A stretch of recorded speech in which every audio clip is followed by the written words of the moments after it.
অসম্মান, একটা অসহিষ্ণুতা,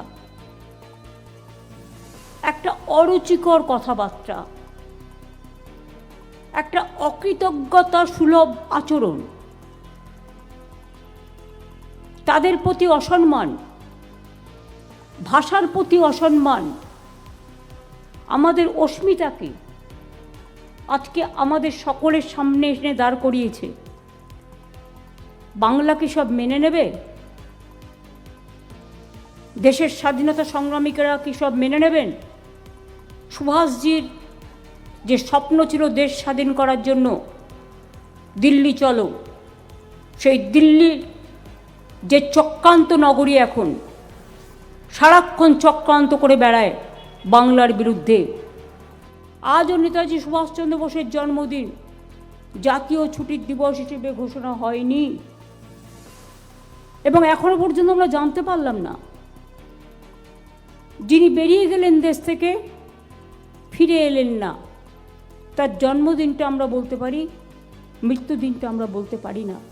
আজকে পদে পদে সেই সংবিধানকে লাঞ্ছিত করা হচ্ছে, মানুষকে বঞ্চিত করা হচ্ছে, অধিকার কেড়ে নেওয়া হচ্ছে, গণতন্ত্রকে উলঙ্ঘিত করা হচ্ছে, গণতন্ত্রকে লঙ্ঘিত করা হচ্ছে। আজকে কি সুভাষচন্দ্র বসু বেঁচে থাকলেও তার নামটাও তাকে হিয়ারিংয়ে ডাকা হতো না? লজিস্টিক্যাল ডিসক্রিপেন্সি বলে তাকেও ডাকা হতো, কই ফেক চাওয়া হতো আপনি ভারতীয় কিনা। চন্দ্রবাবুকে তো অলরেডি ডেকেছেন। কখনো রবীন্দ্রনাথ ঠাকুর জন্মেছে শান্তিনিকেতনে, কখনো ইধার উধার জানি না, নানা রকমভাবে বাংলাকে অসম্মান করা হয়। নির্বাচনের সময় টেলিপ্রম্পটারে দুটো বাংলা ওয়ার্ড লিখে নিয়ে এসে কখনো বঙ্কিমদা, কখনো রবীন্দ্রনাথ ঠাকুর জন্মেছে শান্তিনিকেতনে, কখনো ইধার উধার জানি না, নানা রকমভাবে বাংলাকে অসম্মান করা হয়। 110 জনের বেশি মানুষ মারা গেছেন,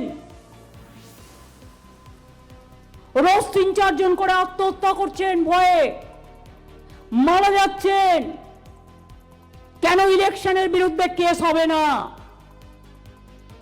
এত মৃত্যুর দায় ইলেকশন কমিশনকে নিতে হবে এবং গভর্নমেন্ট অফ ইন্ডিয়াকে নিতে হবে। পার্টির নাম আমি নাইবা বললাম, এবং হসপিটালে আজও মৃত্যুর সাথে লড়াই করছে আরো 40-45 জন। এদের জীবন নয়।